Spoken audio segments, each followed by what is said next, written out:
హరి ఓం శ్రీ గురుభ్యో నమ. నల్లనివాడు పద్మనయనంబులవాడు కృపారసంబుపై జల్లెడువాడు మౌళి పరిసర్పిత పింఛమువాడు నంబురజిల్లెడు మోమువాడొకడు చల్వల మనధనంబు తెచ్చెనో మల్లియలార మీ పొదల మాటున లేడు కదమ్మ చెప్పరే. అంగజునైన జోడ హృదయంగముడై కరగించువాడు శ్రీరంగదురంబువాడు మధురంబగు వేణురవంబువాడు మమ్మంగజు పుంబుదూపులకు నగ్గము శేషల వంగలుంగనారంగములార మీ కడకు రడుగదా కృపయున్న చూపరే. హరిచరణములకు ప్రియవై హరినిను మన్నింప భద్రమందెడు తులసి హరి నీ దశ రడుగదా హరి చొప్పెరిగించి శుభములందింపగదే. పొగడదగువాని కావునరే పొగడలార ఈడెరుంగని విభుజూపుడు ఈడెలార మొల్లమగు కీర్తివాడేడి మొల్లలార సుకుని గదితుని చెబుడు కింశుకములార కిటి అయి కౌగిట జెచ్చను వటుడై వర్ధిల్లి కొలిచెవడి కృష్ణుండై ఇటపద చిన్నములిడే క్రిందటి బాముననేమి నోచితమ్మ ధరిత్రి. ఈ చరణంబులే ఇందు నిభానన సనకాదిముని యోగ సరణి నొప్పు ఈ పాదతలములేయలనాగ శృతివధూ సీమంత వీధుల చెన్ను మిగులు ఈ పదాబ్జంబులే యుభకులోత్తమయాన పాదేటి రాచూలి పట్టుకొమ్మ ఈ సుందరాంఘ్రులే ఇందీవరేక్షణ ముక్తికాంతామనోమోహనంబు ఈ అడుగుల రజమయింతి బ్రహ్మేశాది దివిజవరులు మౌళి దిశలు దాల్తురనుచు కొందర అబలలు అబ్జాక్షుడేగిన క్రమముగనియు అతని కనరైరి. పరమయోగి హృదయ భద్రపీఠంబుల నుండు మేటి వజ వధూత్తరీయ పీఠమున వసించి పెంపారె త్రిభువన దేవలక్ష్మి మేన తేజరిల్ల. హరి ఓం శ్రీ గురుభ్యో నమ.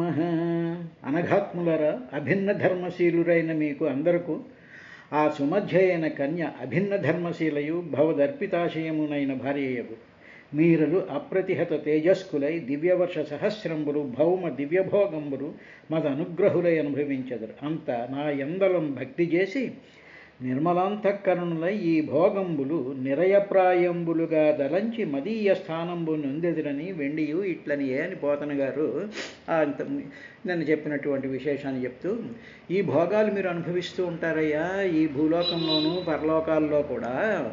ఇలా అనుభవించేటువంటి ఈ భోగాలన్నీ కొంతకాలం అనుభవించిన తరువాత ఆ సుఖాలన్నీ కూడా నరకయాతనతో సమానం అనిపిస్తుంది మీకు. అనుభవించినవే సుఖాలు అనుభవిస్తూ ఉండేటప్పటికీ అనుభవించినవే అనుభవించినట్టు, ఉదాహరణకి స్వీట్ తిన్నాం అనుకోండి, తింటూ ఉండని మొహం మొత్తింది అంటాం. మొహం మొత్తడం ఏమిటి అంటే ఏమిటి, అది బాధ అన్నమాట. ఇంకొక స్వీట్ తినండి అంటే బాబాయ్ వద్దంటాం. అదే ఏదైనా పదార్థాన్ని కానీ ఏదైనా సుఖాన్ని కానీ ఎక్కువ కాలం అనుభవిస్తూ ఉండేటప్పటికీ ఆ సుఖమే నరకయాతన కింద ఉంటుందయ్యా. కానీ ఇప్పుడు నా యందుండేటువంటి భక్తి భావం మీ చిత్తాన్ని శుద్ధి చేసిన తర్వాత అప్పుడు మీరు అనుభవిస్తూ ఉండేటువంటి ఈ సుఖాలు, ఈ భోగాలు, ఈ సంపదలు ఇవన్నీ కూడా నరకయాతన కింద అనిపిస్తాయి మీకు. అటువంటి స్థితికి నువ్వు చేరుకున్నావు అంటే అది నా యందు మీకు భక్తి కుదరడం చేత. నా యందు భక్తి మీరు ఎందుకు కోరుకుంటూ ఉంటారంటే సామాన్య మానవులందరూ కూడా సుఖాలు పొందడానికి, సంపదలు పొందడానికి, ఆరోగ్యాలు పొందడానికి, మరొకటి ఉండడానికి మాత్రమే భక్తి చేస్తూ ఉన్నారు. కానీ నా భక్తిలో ఉండేటువంటి రహస్యం ఏమిటి అంటే నా యందుండే భక్తి వలన చిత్తశుద్ధి ఏర్పడి ఆ సుఖాలు, ఆ సంపదలు, ఆ కోరికలు, ఆ ఆభరణాలు, ఆ వస్త్రాలు, ఆ సంతృప్తులు, ఆ కొత్త కార్యక్రమాలు అన్నీ కూడా నరకంతో సమానంగా భావిస్తారు. అటువంటి స్థితిని వైరాగ్యం అంటారు. అది నా వల్ల మీకు కలుగుతుంది. కాబట్టి ఇంకా మనకు అటువంటి భావం రావటం లేదు అంటే ఇంకా మనం ఆ సుఖాల యొక్క మాయలో, ఆ వ్యామోహాల యొక్క మాయలో ఉండిపోయాము అనేటువంటి అర్థం చేసుకుంటూ ఆయన ధర్మాధర్మ వివేకపూర్వకంగా కర్మలు చేయాలి అని చెప్పిన తర్వాత భగవచ్చింతనతో కాలం గడపాలి అని కూడా చెప్పాడు కదా. దానినే పోతన గారు అరయ గృహస్థులయ్యును మదర్పిత కర్ములు, ఇంట్లో గృహస్థాశ్రమ ధర్మాన్ని నిర్వర్తిస్తున్న వాళ్ళైనా సరే మదర్పిత కర్ములు, ఆ కర్మ అంతా కూడా నా యందు సన్యసించాలి. సర్వకర్మాణి సన్యస్య మనసా అంటాడు భగవద్గీతలో. మనసు ద్వారా కర్మల యొక్క ఫలాలన్నిటినీ సన్యస్త మమ నా యందు సమర్పించాలి. అరయ గృహస్థులయ్యును మదర్పిత కర్ములు, అలాగ చేసేటువంటి వాళ్ళు అస్మదీయ సుందర చరితామృత శ్రవణ తత్పరమానసయాతయాములం సరసగుణాఢ్యులై తనరు సాధులకి గృహముల్ తలంప దుష్కర భవబంధ హేతువులుగావు కృపాత్మజులారయన్నడున్. ఆ విధంగా నిరంతరము నన్నే స్మరిస్తూ మదర్పిత కర్మ చేస్తూ ఉండేటువంటి వాళ్ళు మద సుందర చరిత అమృత శ్రవణ, ఈ సుందరమైనటువంటి అమృతప్రాయమైనటువంటి నా యొక్క కథలను తత్పరమానసయాతయాములన్, యాతయాములన్ రాత్రి పగలు అంటే నిరంతరము కూడా ఆ సుందరమైనటువంటి హరి యొక్క కథలను వింటూ ఉన్నప్పుడు గుణాఢ్యులై, ఆ భగవత్ గుణాల చేత ఆఢ్యులై శోభించేటువంటి, అలా శోభిస్తూ వాళ్ళు ఉంటారయ్యా. అలాగ ఉంటున్నటువంటి సాధుల, అటువంటి భక్తులు, అటువంటి మంచి వాళ్ళకి గృహముల్ తలంప దుష్కర భవబంధ హేతువులుగా, అటువంటి స్థితిలో ఉండేటువంటి వాడు గృహస్థుడైనా సరే, ఇంట్లో ఉన్నా సరే వాడికి అవేవి కూడా బంధహేతువులు కావు అనేటువంటి విషయాన్ని ఆ ప్రచేతసులకి చెప్పాడయ్యా అని చెప్పి అన్న తరువాత ఇంకా ఆయన ఏమన్నాడంటే అనుపమ బ్రహ్మవాదులగు అంచిత యోగి జనానుగీయమాన నిజ కథా సముత్సుకు ప్రనందగు నేను మదీయులందు మాతనముగమ ముందుగావున ఉదారత వారికి ఈ గృహావళుల్ ఘన భవబంధ హేతువులుగా విధియంతయు నికమారయం అని చెప్పి పోతన గారు ఇంకా తన యొక్క అనుభవాన్ని తాను నిరంతరము కూడా రామధ్యాన తత్పరుడై ఉండి భాగవతాన్ని ఆస్వాదిస్తూ భాగవతాన్ని అనుభవిస్తూ తానే భాగవత స్వరూపుడే, భగవంతుడే తనలోని ఉండి పలికించినటువంటి పలికడిది భాగవతము అట పలికించడి వాడు రామభద్రుండు అటనే పలికెదా అన్నాడు కదా ఆయన. కాబట్టి ఆ పలికించేటువంటి వాడు తానే. కాబట్టి ఆయన ఏమన్నారంటే బ్రహ్మవాదులైనటు అనుపమ బ్రహ్మవాదులగు అంచిత యోగి జనానుగీయమాన నిజ కథా సముత్సకుడనందగు నేను. ఈ బ్రహ్మవాదులందరూ కూడా నా యొక్క కథనే పాడుతూ ఉంటారు, నా యొక్క కథనే వింటూ ఉంటారు, నా యొక్క కథనే చెప్తూ ఉంటారు. నా యొక్క కథ ఎప్పుడు వినాలా అని చెప్పి ఎదురు చూస్తూ ఉండేటువంటి అటువంటి లక్షణాలు కలిగినటువంటి వాడిని నేను. అటువంటి నేనేం చేస్తానో తెలిసినా మీకు అని చెప్తూ మదీయులందు మా తనముగా ఉందుగావున అటువంటి వాళ్ళకి నేను ఒక బ్రహ్మాండమైనటువంటి తేజస్సుతో వాళ్ళతో నేను ఉంటానయ్యా. ఉండి ఎప్పటికప్పుడు వాళ్ళలో కొత్తదనాన్ని నింపుతూ ఉంటాను. మానవుడి యొక్క మనసు ఎప్పుడు ఏంటంటే కొత్తదనం కావాలి, కొత్త కార్యక్రమాలు, కొత్త పనులు, కొత్తవి ఏవో ఒకటి కొత్తగా చెయ్యాలి అనేటువంటి మోహాల్లో పడి కొట్టుకుపోతూ ఉంటారు. కానీ కానీ నన్ను ధ్యానించేటువంటి వాడికి ఎప్పుడు కూడా నిత్య నూతనమైనటువంటి ప్రభావవంతమైనటువంటి జ్ఞాన సమృద్ధితో కూడుకున్నటువంటి అనపాయమైనటువంటి దివ్య నిత్య సంతోషాత్మకమైనటువంటి స్థితిని నేను ఎప్పటికప్పుడు కొత్తగా నివసిస్తూ ఉంటాను నేను. కాబట్టి అటువంటి కొత్తదనంతో భగవన్మయమైనటువంటి కొత్తదనంతో నిండినటువంటి హృదయంలో ఉండేటువంటి వాళ్ళకి ఈ గృహావళులు ఘన భవబంధ హేతువులు కావు. ఈ గృహాలున్నాయే గృహావళులు అన్నారు. గృహావళులు అంటే గృహాల యొక్క సమూహాలు. అంటే ఏమిటనమాట, గృహంలో ఇంట్లో ఉండేటువంటి అద్దాలు, సోఫాలు, మంచాలు, గిన్నెలు, తపేళాలు, చీపుళ్ళు, రకరకాలైనటువంటి పెయింటింగులు, దండలు, పువ్వులు, చీరలు, ఆభరణాలు, వెహికల్స్, ఇవన్నీ గృహావళులు. గృహ అంటే గ్రహించేటువంటి ఒకదాని తర్వాత సీక్వెన్స్ అనమాట. క్రమంగా వీటిలన్నింటినీ ఇలాగ పోగు చేసుకుంటూ ఉండేటువంటి సందర్భంలో ఈ గృహస్థుడికి వాటితో బంధం ఏర్పడుతూ ఉంటుంది. కాబట్టి అటువంటి బంధ ఘన భవబంధ హేతువులుగావు. అవి ఏవి కూడా ఈ గృహస్థుని బంధించవు. వీడి కారున్నా, ఇల్లున్నా, ఇంట్లో పెయింటింగ్స్ ఉన్నా, సోఫాలున్నా, మంచాలున్నా, గిన్నెలున్నా, ఏసీలున్నా, ఫ్యాన్లున్నా, వీటితో వీడికి భగవచ్చింతనతో మునిగిపోయి భాగవత పారాయణం, భాగవత సంబంధమైనటువంటి ఆలోచనలతో నిండినటువంటి వాడికి ఘన భవబంధ హేతువులుగావు. ఇది అంతయు నిక్కము ఆరయం. ఆలోచించినట్లయితే నిక్కము అంటే నిజము అని చెప్పి భగవంతుడు కొండ బద్దలు కొట్టినట్టు చెప్పాడయ్యా విదుర అనేటువంటి దాన్నే చెప్తూ ఇంకా భగవంతుడు ఏమన్నాడు అనేటువంటి విశేషాన్ని 20వ శ్లోకంలో చెప్తూ నవ్యవృద్ధదయే యజ్ఞో బ్రహ్మైతద్బ్రహ్మవాదిభిః నముహ్యంతి నశోచంతి నహృష్యంతి యతో గతాః. సరసుడగు నను పొందిన పురుషులు ఘన శోక మోహమోదంబులు పొందరు కావున ననయగును త్రిపురుషాధీశ్వరుడ బ్రహ్మభూతుడనగుదన్.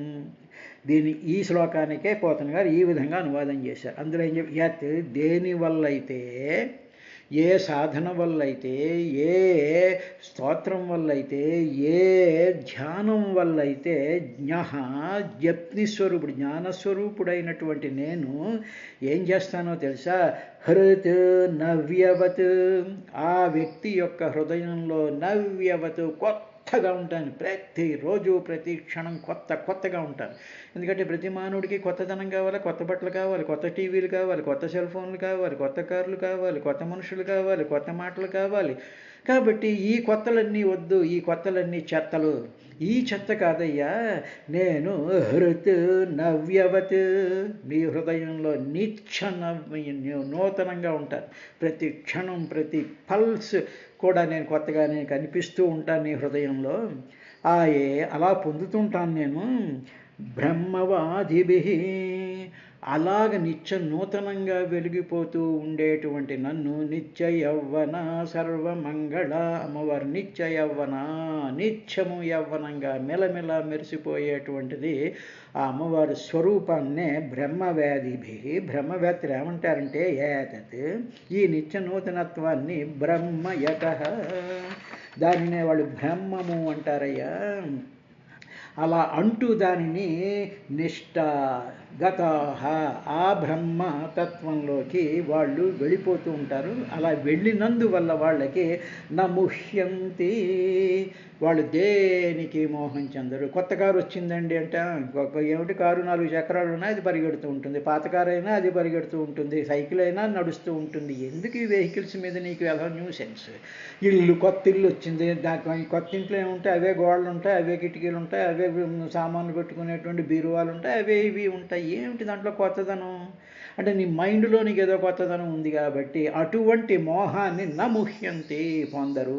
నశోచంతి, అయ్యో నాకు ఇది రాలేదు అనేటువంటి శోకాన్ని పొందరు. నహృష్యంతి, అబ్బో నాకు ఇది వచ్చేసింది అనేటువంటి హర్షాన్ని కూడా పొందరు. అంటే ఏమిటన్నమాట, మోహం నుంచి కానీ శోకం నుంచి కానీ ఆ సంతోషం వాళ్ళు ఏమీ పొందకుండా పరిపూర్ణమైనటువంటి ఆ బ్రహ్మతత్వంలోకి ఆ తత్వం ఎటువంటిదంటే నిత్య నూతనమైనటువంటిది అని చెప్పాడయ్యా ఆయన.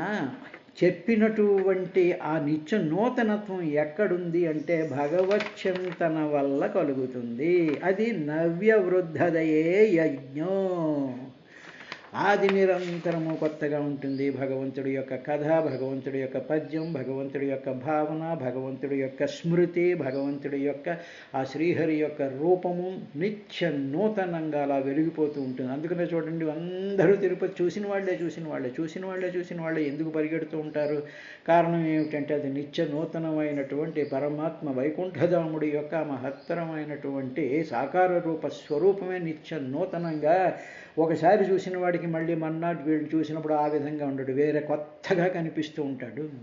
కాబట్టి అది నిత్య నూతనత్వము. అటువంటి నిత్య నూతనత్వమే జ్ఞానస్వరూపం. జ్ఞానం ఎప్పుడు కూడా నిత్య నూతనంగా, నిత్య యవ్వనంగా, మంగళస్వరూపంగా, ఆనందమయంగా ఉండేటప్పటికీ అప్పుడు ఈ మోహాలు కానీ, శోకాలు కానీ, ఈ పదార్థాల వల్ల, వ్యక్తుల వల్ల వచ్చేటువంటి ఆమోద ప్రమోదాలు ఏమీ కూడా వాడిని బాధించవు అనేటువంటి విషయాన్ని చెప్తూ, సరసుడగునను పొందిన పురుషులు ఘన శోక మోహ మోదంబులు పొందరు కావున నెనయగుద త్రిపురుషాధీశ్వరుడ బ్రహ్మభూతుడు నగుందు. అప్పుడు నేను అహం బ్రహ్మాస్మి త్వమేవాహం ప్రజ్ఞానం బ్రహ్మ అనేటువంటి త్వమేవాహం తత్వమసి అనేటువంటి ఆ మహత్తరమైనటువంటి నిత్య నూతనమైనటువంటి సర్వవ్యాపకమైనటువంటి ఆత్మస్వరూపంలోకి వెళ్ళిపోతారయ్యా. అలా వెళ్ళేటప్పుడు ఏమిటి జరుగుతుందంటే మోహాలు ఉండవు, శోకాలు ఉండవు, మోదాలు ఉండవు. ఇవి ఉన్నాయి అంటే ఇంకా భగవంతుడు మన హృదయంలో నిత్య నూతనంగా కూర్చోలేదు. కాబట్టి నిత్య నూతనంగా కూర్చున్నటువంటి ఆ భగవంతుడు స్వరూపాన్ని కొత్త కార్యక్రమాలు, కొత్త ఫోటోలు, కొత్త వాటిల్లోకి వెళ్ళవలసినటువంటి అవసరం భాగవతం యొక్క హృదయం తెలిసినటువంటి వాళ్ళకి ఇవన్నీ కూడా దూరంగా ఉంటాయి. వాటి మీద మోహం ఉండదు, వాటి మీద శోకం ఉండదు, వాటి మీద బంధం ఉండదు, వాటితో హర్షము ఉండదు. అవి ఉన్నాయి అంటే ఇంకా మనకి భగవంతుడు తప్ప మిగతావన్నీ కూడా మోహించున్నాయి అనేటువంటి అర్థం చేసుకోవాలి అనేటువంటి విశేషాన్ని చెప్పిన తర్వాత మైత్రేయ ఉవాచ, మైత్రేయ మహర్షి ఈ విధంగా అన్నాడు విదురుడితో. మైత్రేయోవాచ యావం బ్రువాణం పురుషార్థభాజనం జనార్దనం ప్రాంజలయః ప్రచేతసః తద్దర్శనధ్వస్తతమో రజోమలాగిరాగృణం గద్గదయా సుహృత్తమం. ఈ విధంగా భగవంతుడు ఆ ప్రచేతసులతో 10 మంది ప్రచేతసులతోనూ కూడా మాట్లాడిన తర్వాత ఏమన్నాడు అంటే, వాళ్ళు పురుష అర్ధభాజనం, పురుషార్థాలను పొందించినటువంటివి అంటే ఏమిటనమాట, దుష్టజన శిక్షకుడు పరమహితకారైనటువంటి ఆ శ్రీహరి భక్తులకి పురుషార్థాలు అంటే పురుషుడికి ఏది ప్రయోజనమో, ఆ జీవుడికి ఏది ప్రయోజనమో దానిని మాత్రమే ఆయన అనుగ్రహిస్తాడు. మనం ఏమనుకుంటామంటే, మేము భగవంతుని ప్రార్థించామండి, మాకు కారు ఇచ్చాడండి, ఇల్లు ఇచ్చాడండి, ఆభరణాలు ఇచ్చాడండి, బట్టలు ఇచ్చాడండి, ఇవి ఇచ్చాడండి, అవి ఇచ్చాడండి. వాటి వల్ల అవి పురుషార్థాలు కావు. అవి లౌకికమైనటువంటి నిన్ను మోహంలో పెట్టేటువంటి టెంపరీగా ఉండేటువంటి సంతృప్తిని ఇచ్చేటువంటి పదార్థమయమైనటువంటి వాటన్నిటికీ కూడా ఎక్స్పైరీ డేట్లు ఉంటాయి. కాబట్టి ఎక్స్పైరీ అయిపోయినటువంటివి ఎవడైనా అసలైనటువంటి పురుష అర్ధభాజనం, అసలైనటువంటి ప్రయోజనం ఇచ్చేటువంటి వాటిని ఆయన పూరిస్తాడు. కాబట్టి అటువంటి సుహృత్తమం, అదొకటే కాదు, సుహృత్తమం పరమహితం చేసేటువంటి వాడైన. తర్వాత జనార్దనం, జన అర్దనం అంటే దుష్టజనులను, దుష్ట భావాలని మధించేటువంటి వాడు, శిక్షించేటువంటి శ్రీహరి. ఆ శ్రీహరికి వీళ్ళు 10 మంది ప్రచేదసులు కూడా ప్రాంజలయ చేతులు జోడించి వాళ్ళు ఆయన్ని స్తుతించడం ప్రారంభించారయ్యా. ఆ స్తుతి చేసేటప్పుడు వాళ్ళకి ఏమిటి జరిగింది వాళ్ళల్లో అంటే, తత్ దర్శనధ్వస్త తమః రజహమలాహ. అలాగా దుష్టజన శిష్యుడైనటువంటి వాడు, తరువాత పురుషార్థాలను మాత్రమే ప్రసాదించేటువంటి వాడు, సుహృత్తమం పరమహితం చేసేటువంటి ఆ జనార్దనుణ్ణి ఈ ప్రచేతసుడు 10 మంది కూడా ఆయనని చూస్తూ వీళ్ళు దండం పెట్టారయ్యా. ఆ పెట్టినప్పుడు ఏమిటి వీళ్ళలో జరిగింది అంటే, శ్రీహరి యొక్క దర్శనం ఎప్పుడైతే కలిగిందో అప్పుడు తమో గుణము రజోగుణం అనేటువంటి మాలిన్యాలు విధ్వస్త తొలగిపోయాయి. ఇంకా తమో గుణము అంటే ఏమిటి, నేను శరీరము, నేను ఇది, నాకు నిద్ర, నాకు అలసట, నాకు ఇది అనేటువంటి ఒక భావం. తర్వాత రజోగుణం అంటే క్రియాశీలత్వం అనమాట. అంటే కొత్త ప్రోగ్రాంలు, కొత్త పనులు, కొత్తవి రకరకాలైనటువంటి పనుల్లో ఇన్వాల్వ్ అయిపోయేటువంటి క్రియాశీలత్వం ఉండేటువంటి ఆ గుణం కూడా విధ్వస్త ఒక్కసారి పోయిందట. అంటే అప్పుడు ఏమైపోతుంది, పరమాత్మయే పరిపూర్ణంగా ఎక్కడ చూసినా పరమాత్మ యొక్క స్వరూపం యొక్క ధ్యానం, పరమాత్మ యొక్క ఆ అద్భుతమైనటువంటి అనుభవము ఉండేటప్పటికీ ఈ తమో గుణం కానీ, ఈ రజోగుణం కానీ, ఈ మాలిన్యాలు, ఈ కంటామినేషన్స్ అన్నీ కూడా తొలగిపోయిన తరువాత అప్పుడు ప్రచేతసః గద్గదయా గిరా అగృణన్. అప్పుడు ఈ ప్రచేతసులు 10 మంది కూడా చేతులు జోడించి గద్గదయ, బొంగురుపోయినటువంటి కంఠావరుద్ధమైనటువంటి వాక్కులతో, వాక్కులతో అగృణం స్తుతించారయ్యా. ఆ ప్రచేతసులు 10 మంది కూడా శ్రీహరిని స్తుతించారు. ఆ శ్రీహరి ఇంతవరకు వీళ్ళు ఏం చెప్పాడు అంటే, మీరు వివాహం చేసుకోండి, మీరు ఏకధర్మంగా ఉన్నారు, ఆవిడ కూడా ఏకధర్మంగా ఉండేటువంటిది, మీరు తండ్రి యొక్క పరిపాలన చేస్తూ ఉన్నారు, మీరంటే నాకు చాలా సంతోషం కలిగింది. ఎవరైతే మిమ్మల్ని ప్రాతఃసంధ్య సాయం సంధ్యలో తలుచుకుంటూ ఉంటారో, రుద్రగీతను పారాయణ చేస్తూ ఉంటారో, అందులో నా స్వరూపాన్ని ఆకళింపు చేసుకుంటూ ఉంటారో, అటువంటి వాళ్ళ హృదయంలో నేను నిత్య నూతనంగా వెలిగిపోతూ అటు మోహాన్ని కానీ, సంతోషాన్ని కానీ, సుఖాన్ని కానీ, శోకాన్ని కానీ ఉంచకుండా ఉండి మీలో ఉండేటువంటి ఆ రజోగుణాన్ని, ఆ తమో గుణాన్ని విధ్వస్త నాశనం చేసేటువంటి ఆ స్వరూపమైనటువంటి జనార్దనుని నేను అనేటువంటి విధంగా చెప్తూ మనస్సంతటిని కూడా శాంతిపరిచినటువంటి ఆ పరమాత్మ యొక్క అద్భుతమైనటువంటి సాకార రూపాన్ని చూస్తూ గద్గదయా గిరా అగృణం సుహృత్తమం. ఆ సుహృత్తముడైనటువంటి ఆయన్ని చూసి వాళ్ళు ఇలా ప్రార్థించారయ్యా అని చెప్పి మైత్రేయ మహర్షి విదురుడికి చెప్పినటువంటి విశేషాన్ని గంగానదీ తీరంలో సుఖబ్రహ్మ పరీక్షణ్ మహారాజుకు చెప్పాడయ్యా అని చెప్పి నైమిసారణ్యంలో సూత మహర్షి సౌనికాది మహర్షులకు చెప్తూ ఉన్నాడు. అప్పుడు జరిగిందంటే ప్రచేతస ఊచు, ఆ ప్రచేతసులు ఏం చెప్పారు అనేటువంటి విషయాన్ని చెప్తూ, నమో నమః క్లేశ వినాశనాయ నిరూపితోదారగుణాహ్వయాయ మనోవచో వేగపురోజవాయ గతాధ్వనే నమః అని ఆ ప్రచేతసులు ఆయన నమో నమః, అనేక నమస్కారాలు స్వామి నీకు, నువ్వు క్లేశ వినాశనాయ, మాలో కలిగేటువంటి క్లేశాలన్నిటినీ, మాలో కలిగేటువంటి కష్టాలు, దుఃఖాలు, ఆవేదనలు, చింతలు, దిక్కు తెలియని తనాలన్నిటినీ కూడా వినాశనం చేసి దిక్కులు చూపించేటువంటి వాడివి, బాధను తొలగించేటువంటి వాడివి, సమస్తమైనటువంటి దోషాన్ని నిర్మూలించేటువంటి వాడివి, వెలుగు చూపేటువంటి వాడివి. నమో నమః క్లేశ వినాశనాయ.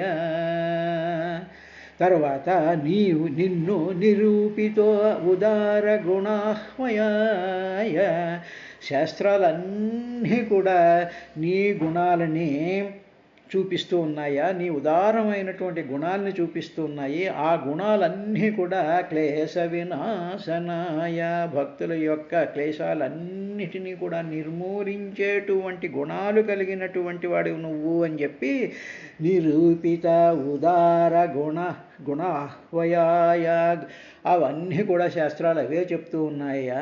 తరువాత మనోవచో వేగపురోజవాయ, మనః వేగపురః జవాయ, మనస్సు యొక్క వాక్కుల వేగం కంటే ముందుండేటువంటి వేగం, అంటే మనసు చాలా మనోవేగం చాలా గొప్పదిగా. ఇక్కడ నుంచి ఒకసారి ఇలా తలుచుకున్నా ఉంటే న్యూయార్క్ వెళ్ళిపోతుంది మనసు. అంతకన్నా వేగం కలిగినటువంటి సర్వ అక్షమార్గై, అలాగా ఆ మనసుతో కానీ అటువంటి ఇంద్రియ మార్గాల చేత కానీ ఆగతాధ్వనే పొందబడినటువంటి మార్గాలు కలిగినటువంటి వాడు నువ్వు. అంటే ఏమిటన్నమాట, ఇంద్రియాలతో కానీ వాక్కుతో కానీ నా యొక్క ఆలోచనల్లో కానీ నా దీంట్లో కానీ లొంగేటువంటి వాటికి అందనటువంటి నీవు అటువంటి వాటితో నువ్వు ఉండవయ్యా. నువ్వు అనుభవపూర్వకమైనటువంటి వాడవు. నీవు ఆనంద స్వరూపుడైనటువంటి అనుభూతి స్వరూపుడైనటువంటి వాడవు నువ్వు అని చెప్పి అటువంటి శ్రీహరికి నమో నమః క్లేశ వినాశనాయ అని చెప్పి మొదటి శ్లోకంలో ఇవి ఇంద్రియాలు ఎప్పుడు కూడా బయటికి పరిగెడుతూ ఉంటాయి, మనసు ఇటు అటు పరిగెడుతూ ఉంటుంది. ఇలా పరిగెత్తేటువంటి ఇంద్రియాలతోనూ మనసుతోనూ కాదు నువ్వు అందేటువంటి వాడివి. వాటికి భిన్నంగా లోపల అంతరాలలో కళ్ళు మూసుకుని నా మనస్సుని ఇంద్రియాలని కంట్రోల్ చేసుకుంటూ నిన్నే నిరంతరము హృదయంలో అనుభవపూర్వకంగా ధ్యానించాలి అనేటువంటి కోరికను కలుగజేసేటువంటి నీకు నమో నమః అన్నాడు. రేపటి కార్యక్రమంలో ఇంకా వాళ్ళు ఏం ప్రార్థన చేశారు అనేటువంటి విశేషాన్ని చూద్దాం.